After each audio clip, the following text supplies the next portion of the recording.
It has been an emotional semester for students and faculty in the College of Humanities. And I'm not really proud to be a Bear anymore. The UNC community has had to face the consequences of low enrollment, budget cuts, program closures, and more. Like a Jenga tower, our ivory Jenga tower is having bricks pulled out from it. And as those bricks go, we will crumble. And that can't happen. However, what was just a problem in one department is starting to have a ripple effect. Faculty not. Welcome to a special edition of Bear News. I'm Andrea Grajeda. And I'm Hunter Phipps. Today we will be focusing on the program closures in the College of Humanities and Social Sciences. In February, the Student News, the Mirror, published an article about UNC administrators' intent to shut down the German, French, and European Studies programs at the school. The announcement of the closures said that the rationale behind them was low enrollment numbers, but professors like Christine Moritz and students like Neil Jeffson said that the explanation didn't seem genuine. The questions and concerns voiced by the initial few have now spread throughout the entire Humanities and Social Sciences school and beyond. And in the last few weeks, university administration's honesty and transparency with the students and staff has been called into question by the Bears Who Care and Friends of Bears group. This week, we're going to explain the issues behind this movement, separate fact from fiction, and take a closer look at the impact that these program closures will have on the UNC community. The UNC community at large asks higher administrators to be held accountable and be more transparent with their cuts around campus. The Student Senate and the Office of the Vice President of Student Affairs held a meeting last Thursday to discuss concerns. Bear News reporter Ashley Hayek gives us a recap of the meeting. Faculty not renewing their contracts, programs being cut, and students being waitlisted for classes that they need are all real issues happening at UNC. A group called Bears Who Care and Friends of Bears put up posters all around UNC talking about a rally that they held on Friday, April 8th. The poster said that the group is requiring transparency and accountability from higher administration immediately. The sign as well asked to have a meeting with UNC President Andy Feinstein and other decision makers where students, staff, faculty, and alumni could attend.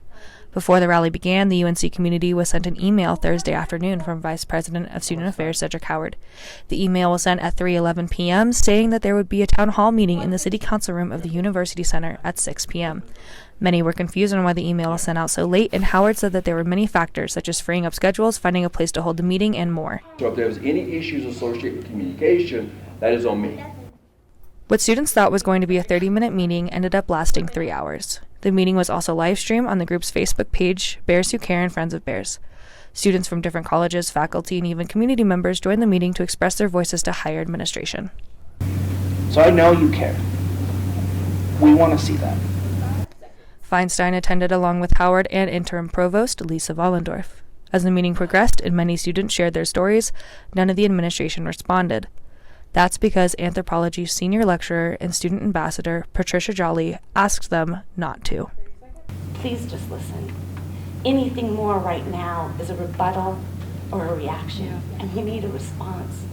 Since the meeting, administrators have started to respond. Earlier this morning, Feinstein sent out a formal email regarding the Thursday meeting and Friday rally. He said that these decisions are painful and have real human impact for the UNC community. Ashley Hayek, Bear News. A webpage has also been created for frequently asked questions that people had at the meeting. Many of the tabs on the website answer specific questions brought up from the UNC community. If you want to read all of the FAQs, visit the link on the screen. The morning after the meeting, the Bears Who Care and Friends of Bears hosted a rally to voice their concerns to school administration. Reporter Kelsey O'Hara was on the scene. I'm here at the Founders Gate at UNC, where students, faculty, staff, and members of the Greeley community at large are here to express their grievances to President Andy Feinstein. Rally participants spread their messages through hand-drawn signs, writing with chalk, and call and repeat cheers. Our friends are there, and we are asking for repair. Some first-year students, like Claire Bolin, say that the program closures have already had an effect on their college career. It sucks because I came here and I was really excited for UNC and I was so ready to have the college experience, and I've definitely learned a lot here, but with everything they're doing, I can't currently speak highly of UNC, and I'm not really proud to be a Bear anymore. Senior Neil Jeppesen was one of the originators of the Bears Who Care and Friends of Bears group. We want to unify UNC as a whole community rather than having admin do their thing behind closed doors and the rest of us really not sure what's going on.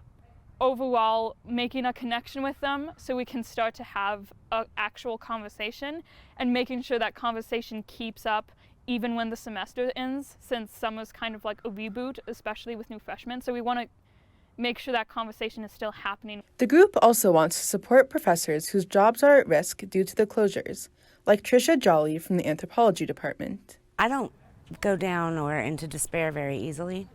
And I remember that the day that I found out, my son stopped by my office and I couldn't stop crying, and I had to ask him just to leave and give me time to be stunned and then recover. And I think for both of us, it was one of those moments where I realized how much I love what I do and where I get to do it. And so it was about my own experience, but as an alum and as a mother of a kid here, it was devastating.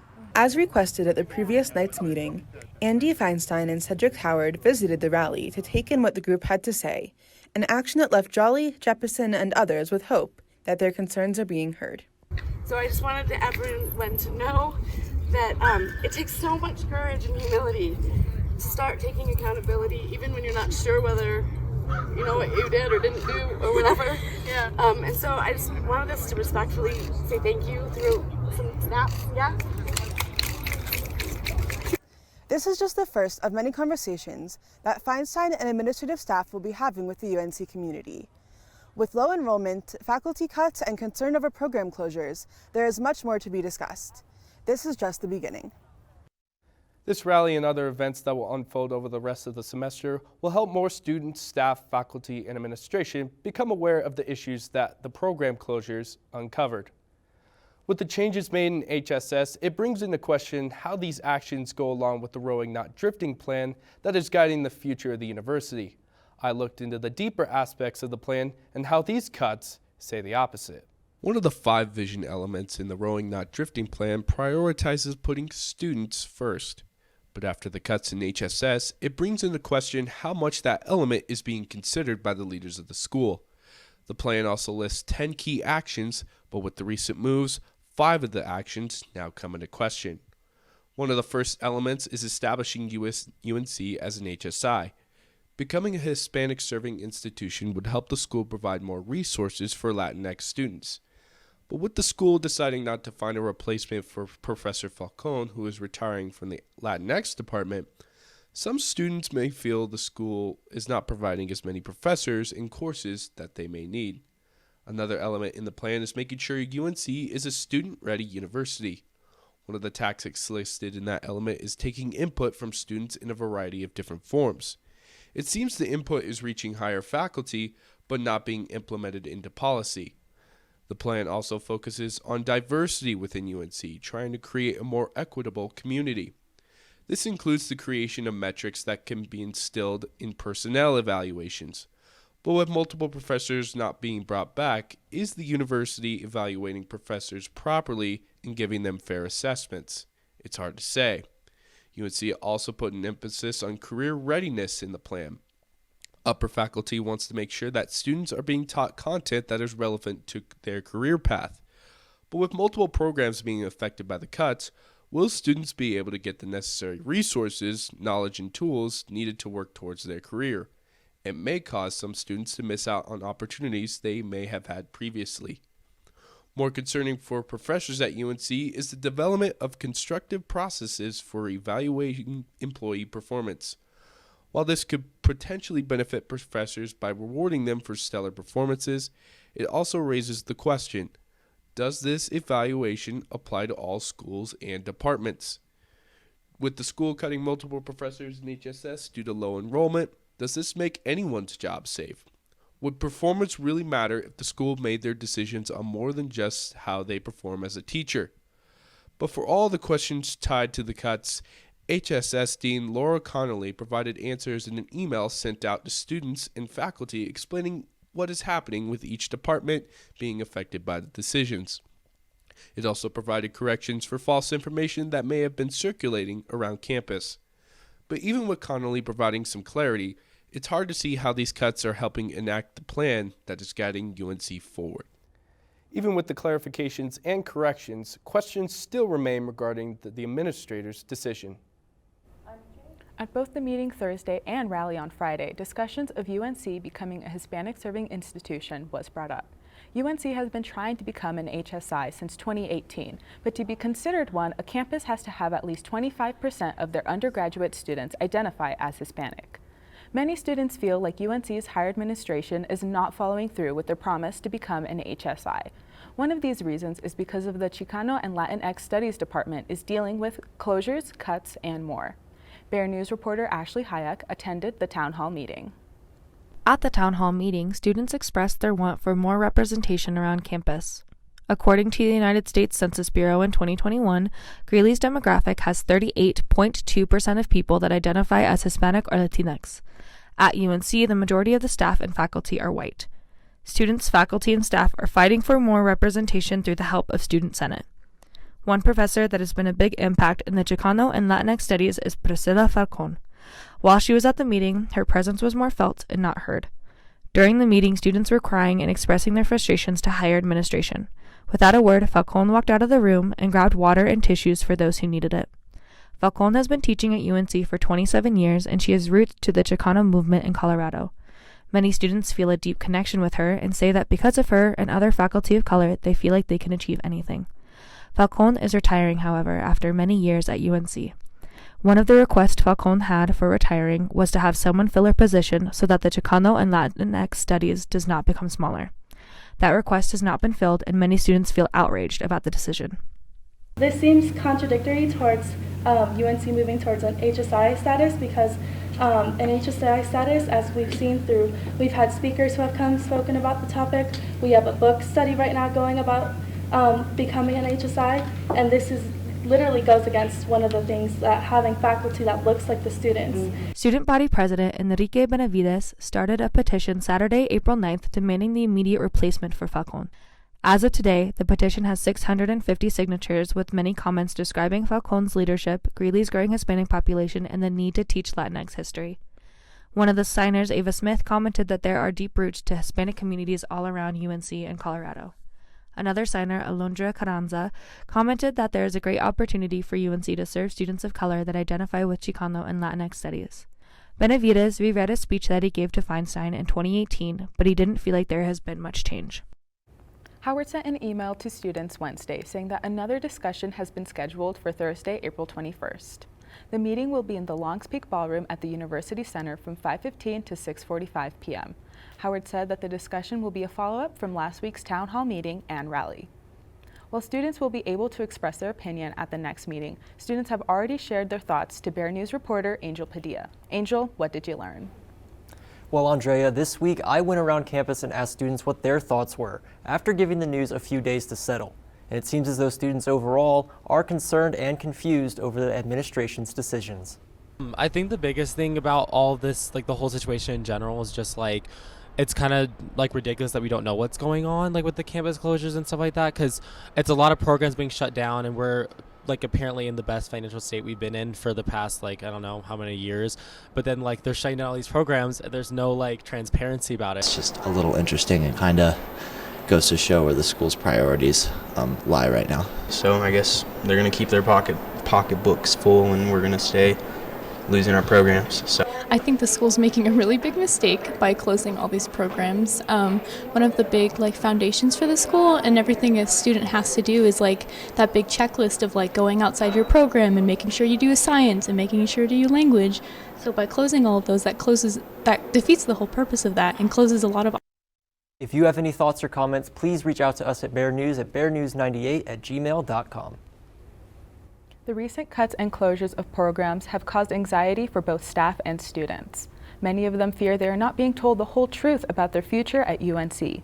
One of these students is Maddie Miller. Honestly, it kind of feels like they're hiding a lot. which I know that sounds like really bad, but like from what I've heard, like there hasn't been like a whole lot of information, and like some people are just now hearing about the cuts, and then I don't know, a lot of departments aren't like exactly like telling people what's going on too, so people are just kind of wondering and like they hear rumors, so it's just like it's not great at the moment. These students are concerned for themselves and their peers that classes they want or need to take will not be offered in upcoming semesters. Since I'm starting grad school this coming fall, because I'm in the 4+1 program, I'm not sure how that's going to work because only like so many professors teach each semester. So like it's going to put a lot of pressure directly on the professors, so it's going to make them stressed, which is also going to make us a little bit stressed. So it's just like affecting us kind of indirectly, but very directly at the same time. This uncertainty is making some students fear that their program may be next for cuts and worry about their future as a Bear.